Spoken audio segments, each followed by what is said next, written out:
Hello everyone, it's James here from the Sawyer Family Reviews channel. Today is Wednesday, May 4th, may the 4th be with you, 2022, and this is the weekly comic book pickups video. Every week I buy comic books, I get them for myself, I get them for my kids. I get them at Queen City Comics in Fairfield, Ohio, zip code 45014. If you're in the area and into comic books, go check out that comic shop, and while you're over there, check out the toy department. Let's jump in because there's a lot of books to look at today. I got some back issues, some new issues, some collected editions, and then, of course, the random book off my shelves to remind you of how great DC Comics used to be. With a link in the info section if you want to try and order one off of Amazon, if they happen to be available still. I can't always promise it will be. All right, let's get in. First of all, this is a back issue. Gracie and I, and Keaton, and sort of my wife too. Blaze hasn't really watched it, but we've been watching Stargirl. We've been catching up on Stargirl on HBO Max, and we really love the show. Like, we really, really love the show. And so yesterday, she was like, tomorrow's comic day, right? And I said, yep. And she said, I really want a Stargirl comic. I really, really want a Stargirl comic. And I was like, okay, cool. So I looked in the back issues and found Stars and Stripe, #1. This is I believe it was the second appearance of Stargirl after Stars and Stripe #0. But Bob just gave it to me at cover price, which is very nice of him, because he knew it was for Gracie. So this was the first appearance of the first series of Stargirl, written by Jeff Johns. It was $250 back then. Courtney Whitmore created by Jeff Johns. Jeff Johns and Lee Moder are the storytellers. And, it's Stargirl and Stripes. So she's going to be very excited by this book, because she's going to know who these characters are and what's going on with them. So that's fun. So I think there's other back issues of this there at the comic shop. I don't remember how long the series lasted, but it wasn't very long. So maybe we'll keep getting those for. Okay, sorry about the jump there. I was flipping through this book, and I feel like I may have shown a spoiler for the book, so I'm not going to keep that part. So I'm starting over here. So Flashpoint Beyond, 1 of 6. This is for me. My friend Matt Hahn recommended Flashpoint Beyond issue 0. I read it. I enjoyed it. I seem to enjoy DC Comics alternate reality stories and DC Comics alternate reality books right now. I don't really enjoy anything mainstream from the regular mainstream DC universe right now. I'm just not a fan of where they've taken the books and the characters or anything. So, but that issue 0 is pretty good. If you read Flashpoint, you know that Thomas Wayne is Batman in that reality because Bruce Wayne was one that was killed and not Thomas and Martha. But Flash ends up fixing that reality, and that's what got us to New 52. But for some reason, it's not fixed. So Thomas Wayne realizes something is going on. He tries to find the real Barry Allen, and he tries to find Barry Allen in the first issue and fix things, but it doesn't go well for him. So this is written by Jeff Johns with art by a name I can't pronounce. I'm not going to flip through much on this because I don't want to spoil anything. Jeff Johns, Jeremy Adams, Tim Sheridan, art by these people, Zermanico. So the art's real pretty. I'm interested to see where this goes. I'm interested to see where this reality ends up and where the storyline takes us. I'm not going to go any further than that because I don't want to spoil anything. But this was $4.99. There was an alternate cover for $5.99. This is the cover I went with. That's over there. Next up, book for Keaton. Maestro #3, World War M. I think I got him the first 2. I hope I got him the first 2. I know I got him the first 1. Hopefully I got him the second one too. This is $3.99 by Peter David writing Hulk. Peter David writing Hulk's always fun. Peter David and German Peralta doing the art. I have no idea what this story is about. I did read the first Maestro miniseries they just did recently, but I have not read anything out of this World War M storyline. It's got nice art though. And like I said, you can't really go wrong with Peter David on a Hulk book. It's always fun reading his Hulk again.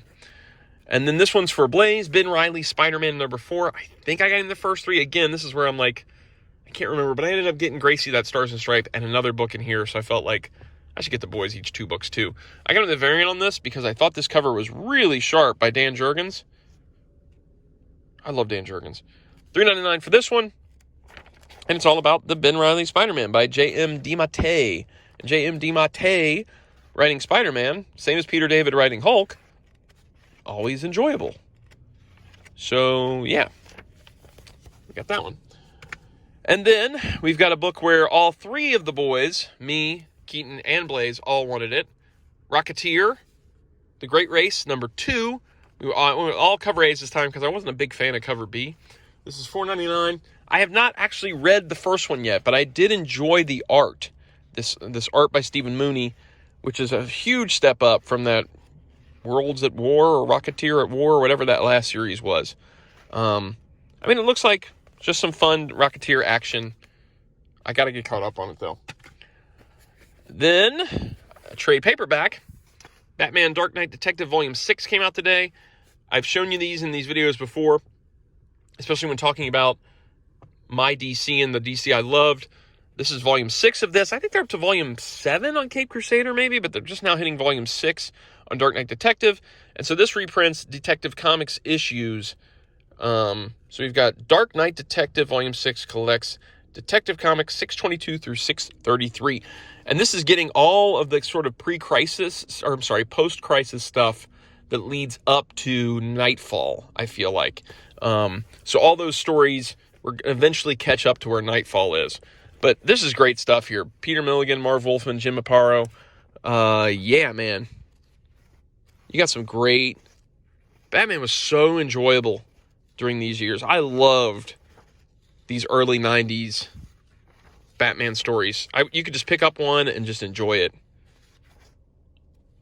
Man, super fun. Yeah. So I highly recommend both the Dark Knight Detective and the Cape Crusader series if you want a sort of classic Batman stuff that's kind of post-89 Batman, but before New 52 and before Grant Morrison Batman and all that, where Batman started getting a little crazy in my opinion. So this is $24.99, and I really enjoy these paperbacks. I hope they keep going. I hope they cover everything up until the point we get to, like I said, Nightfall. We got one more in this bag, and I got one off the shelves I couldn't even fit in the bag.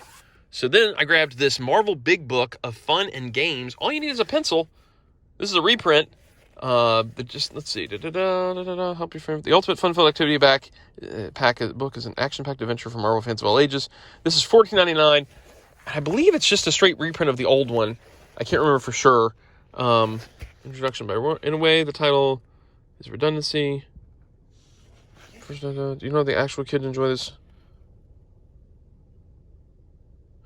No, many of the fun and games of that baker's dozen of issues have been gathered. Okay, so this is a gathering of those, but I think this is still a reprint of this. I can't remember, but it was cool. So it's a bunch of these fun and games books reprinted into one. So maybe this is the first time they've reprinted all these into one. I can't remember. Who knows? Who knows? All I know is I saw it, and I was like, you know what? Gracie is going to love this. She's going to love this. I'm going to tell her she can write in it. She can draw in it. She can do whatever she wants. She can do the puzzles. We can work on them together. But I think this is going to be a blast for her. I think it's going to be a blast. And it was only $15. Abrams Books did this guy. So, yeah. This came out today. If you're interested. This is going to be a long video. All right. So then the book off the shelves. I'm sure if you're a comic fan, you know that the great Neil Adams passed away this past week. Neil Adams was amazing. He was so influential on art and comics, and he was a champion for comics creators. He was just an all-around, huge figure in the world of comic books. His run on Batman redefined the character. He and Denny O'Neil redefined the character after the 60s show. And his run on Green Lantern, Green Arrow was also, with Denny O'Neil, was groundbreaking. It tackled social issues and political issues. It was just really high level comics. It elevated the art form. He also worked on X-Men, which I love X-Men. But anyway, so I'd already shown you Tales of the Demon, which is probably my favorite Neil Adams stuff. But this is also way up there. The Green Lantern, Green Arrow, Hard Traveling Heroes stuff. So I grabbed this Absolute off my shelves. I can't even remember what this thing costs. And one of the things about Neil Adams stuff, I'm going to get this slipcase off of here. Come on now. Sorry, this is going to be, it's an Absolute, so it's bigger than an average book. And I'll kind of bring over a comic here in a second. So it's kind of cumbersome here. Especially sometimes I film these things in my car.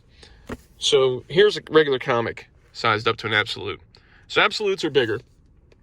Anyway, so the thing about Neil Adams editions, Neil Adams art these days from DC is it's almost always recolored. It's almost always got this computer coloring on it, and I really, really hate it. I really, really hate it. I wish that they would just reprint stuff with the original colors. Now, I showed you that Tales of the Demon hardcover that was recent from DC not too long ago in one of these videos, and that stuff is, for the most part, pretty close to the original colors in the original book, which is surprising for that volume, because the trades of it a lot of times are recolored, and all of the Neil Adams Batman Omnibus is recolored. All of those Batman illustrated by Neil Adams are recolored, so I don't have those in my collection because I hate the coloring. Now, there was a regular-sized hardcover, I think it was just like a deluxe slipcase hardcover, of the Green Lantern, Green Arrow stuff, and that wasn't recolored, but that's long out of print. I have that, and I don't know for the life of me what I did with it. I don't know if I left it at my parents' house or what I did with this thing. But I couldn't seem to find it, so I did buy this Absolute. Now, the Absolute, for the most part, has pretty classic coloring on it. There are some instances here and there where they've made some changes. I think I just passed one as I flipped through. Sorry, you're going to see all of my car and all this weirdness, because it's really, really hard to flip through an Absolute while you've got it on your lap. I think they do these concentric circle things in here, and I think I just passed by some of them. Some of that stuff has been added in, but for the most part, it's way better than what they did with Batman Illustrated by Neil Adams and the Batman Neil Adams hardcover, omnibus, and what they've done with a lot of the Tales of the Demon trade paperbacks. I mean, this is pretty close to original coloring. I mean, it's not dead on. There is some changes, but it's pretty close up until you get to Flash 226, and you're going to see what I'm saying. So you see these colors? You see these guys here? Okay. We're going to move forward. We're going to move forward. Keep going. Keep going. See all this old coloring? It looks so good. Looks so good. And then all of a sudden, we're going to get to Flash 226, and you get new coloring. And I hate that. It's so jarring. I think it takes away from the original books. I don't like it. I don't like it at all. So yeah, it's very jarring when you get to that issue. But for the most part, this is a pretty decent Absolute, because of that coloring throughout the book is pretty close to the original. And so I wanted to bring one of the, I'm not even talking about the writing. Denny O'Neil's writing in this is amazing. The art's amazing. If you're a fan of Green Lantern or Green Arrow and you've never read this, you really need to read this. And the Absolute is a pretty decent way to do it. It's, like I said, the coloring, for the most part, is pretty decent. And I think this is still pretty affordable. I think you can usually get it under $100. I'll put a link down below like I always do. But that is my one for this week. It's not post-crisis. This is pre-crisis for sure. But these stories still are relevant today and are still great today. And they are a great reminder of the great Neil Adams and the great Denny O'Neil. So there we go. That's everything for this week. Enjoy the videos, like, subscribe, notify. Talk to you guys next week. Leave a comment down below about comics or your favorite Neil Adams books. And see you guys next week. Bye.